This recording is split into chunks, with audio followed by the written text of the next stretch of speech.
Hey, what's up? Since the Jumpstart servers went live, I had the opportunity to meet a lot of brand new players, and with them came a lot of mistakes as well. You don't have to feel bad about it, it's all perfectly fine. However, in today's video, I'd like to show you how to do some of those things better or more efficiently, let's say. I myself am not a person who plays my games based on a spreadsheet.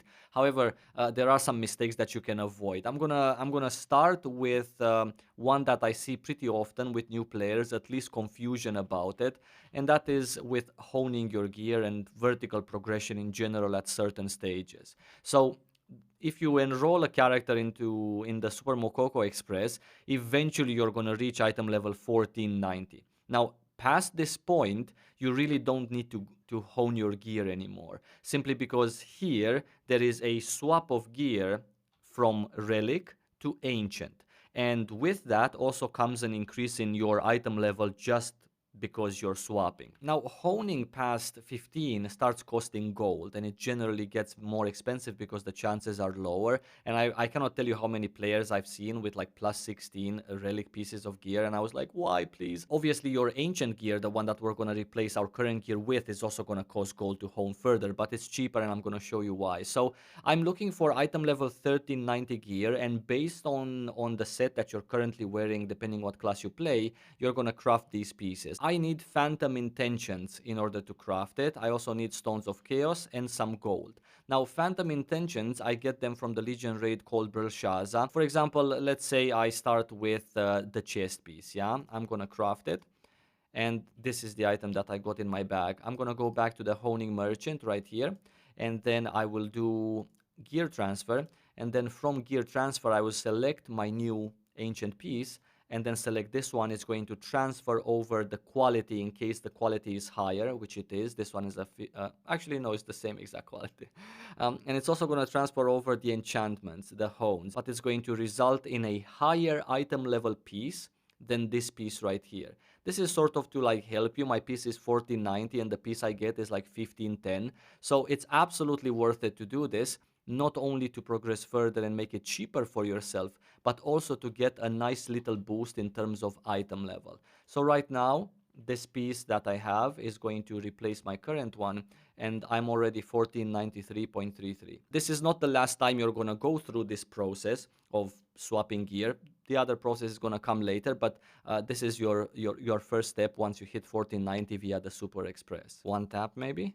Let's do it here, live in a video. Shit. Okay, two taps, two taps, two taps, two taps. Two taps, please. Oh shit, you guys bring me luck. Alright, so since we're talking about vertical stuff and progression, another mistake I see people making is trying to get their armor quality up as high as possible. Don't make this mistake. It's important, but it's not as important as your gold is in the stage that we're in on the fresh start servers. Okay, it brings value, especially as a new player. Better quality armor means you have more HP, means you can survive more hits, which is good for you because you're going to make mistakes anyway. Not nearly enough value to consume so much gold that this needs to get it to a proper step. If you're a DPS player, you get a ton of quality from having a ton of value from having a high quality weapon, simply because it just adds that much more damage if you get it from a low quality to something in the purple zone right here. Even the blue zone is perfectly fine.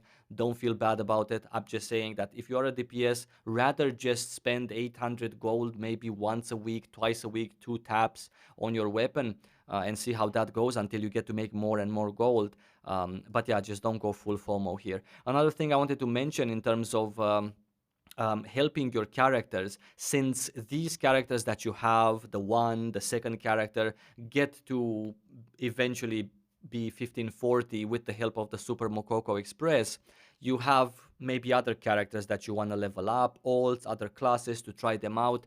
Keep in mind that there is a Legion exchange merchant in every major town, and this one exchanges these tokens that you naturally get from doing content with a variety of goodies. And so if you are at a high item level and you're farming Kuku, Belshazzar, you're farming Vikas, etc., then exchanging these, for example, these pouches, they don't give you higher tier guardian stones, for example. The same goes for the leap stones. And by the way, these things, if I would just exchange one so I can show you, these things can be sent through the roster warehouse to your other characters, and these are like 5,000 shards in here. Of course, you can exchange these past tier leap stones and guardian stones and whatever. You can exchange them 5 to 1 for your tier, but that's not really worth it on a fresh server where you would like to create a proper roster of 3, 4, 5, 6 characters maybe. Another thing I see a lot of new players do is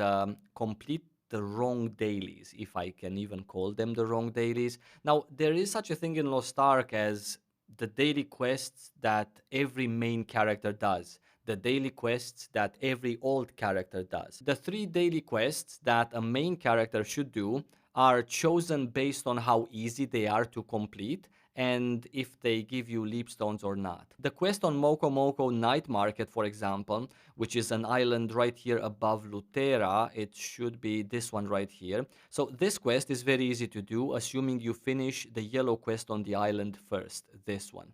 And then other than these are the 2 quests in Phaeton, these 2 right here, which is also the reason why you see so many people AFK in Phaeton, because that's where they deliver their quests and then they take a little bit of a break. For an old that is not in a hurry to get somewhere, or maybe you are already somewhere with that particular character and you just want to park it, quests on Lopang Island, daily quests on Lopang Island, are the 3 that you should be doing every day. You can find them in the quest tracker here, and I recommend you do Arthentine, Shoeshire, and North Vern, because they give you the most amount of silver, and obviously you do your daily quests with the help of your Bifrost slots. In order to properly do Lopang quests, you would need 1 more Bifrost slot, simply because the first time you use one, it's going to take you to Lopang Island, and then to Arthentine, Shoeshire, and North Vern as well. So you need 4 Bifrosts in total. But just saying, until your olds reach that point where they don't need honing themselves and they're just Lopang olds, you have time to raise your roster level enough to unlock 1 more Bifrost slot. The higher your item level is on 1 character on your roster, so the higher you've reached in total, the more of these tokens you get. And by the time you're going to finish your Super Mokoko Express, this number is going to be more than 10 times more tokens on a weekly basis. And these tokens, just to finish up daily quests also, these tokens you can exchange at the gold shop merchant for boxes of gold.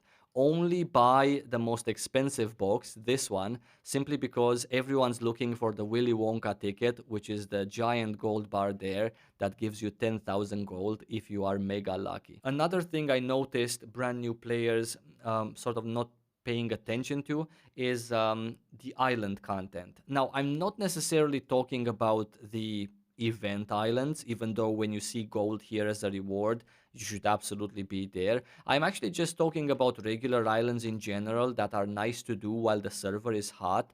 For example, Unknown Island, this one here has an annoying monkey boss at the end, and I think the gear is also scaled down, equalized, so you cannot just wait until you're 1580, go there, one-shot the monkey.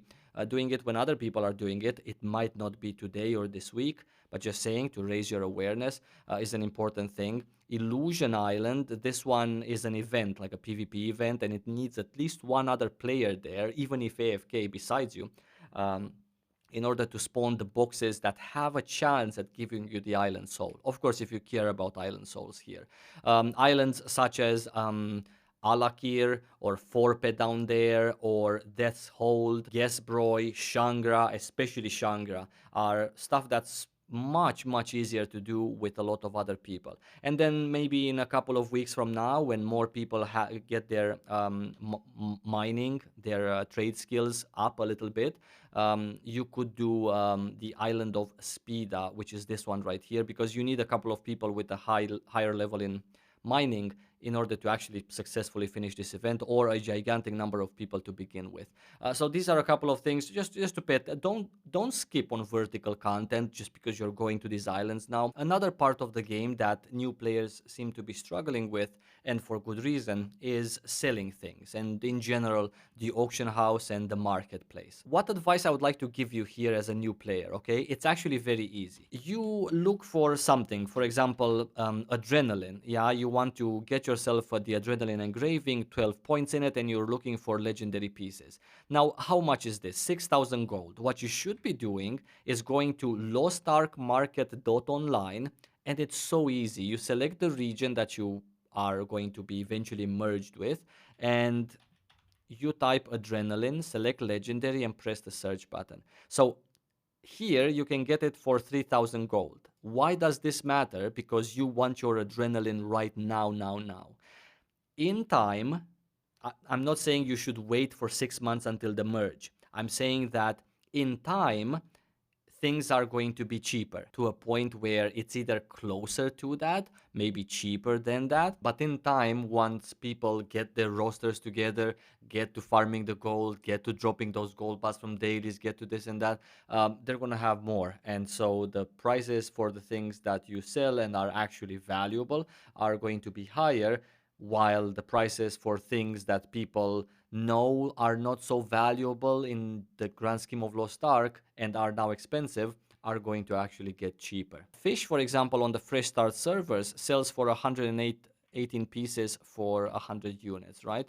If I would type fish here, I'm looking at Europe Central, and I would look for fish, it sells for 300 gold for 100 units. So almost 3 times more. And again, I'm not trying to discourage you from participating in the economy or selling the things that you work hard for, because that's rewarding. You obviously need gold so you can hone your gear further and further and keep up with other people. Be ready for the incoming merge. However, try to look at things that are actually worth it to sell on the Fresh Start servers immediately, like that example with the adrenaline that we just saw. Looking, comparing, patience, thinking a little bit about it, because it's so easy to do so. You know the future. That's your advantage. You have the website. You also know that you're going to get merged. So planning accordingly has never been easier. And speaking of fish, are you consuming your life energy? I see so few people fishing and doing excavation, which are the two most important things, most important professions that people do in Lost Ark. And starting early with everything in Lost Ark, with your item level, with gathering, with daily wunas, with this and that, with your old, starting early brings so much value later down the road. Are you in a guild? I see very many guildless players, and I'm guessing that the guildless players are new players. And on a similar note, is your friends list full? If not, that's another mistake, simply because later down the road, when all of the sugar is going to end, when, you know, discrepancies are going to be here inevitably, your friends are the ones who are going to save you, the ones who are going to play with you. You're going to have a much easier time joining their group. So make sure you make some that you actually play with. And that was everything for today's video. I just wanted to quickly mention a couple of things that I have noticed around me. And until tomorrow, I suppose, thank you so much for your time watching. I'm gonna see you soon. Take care.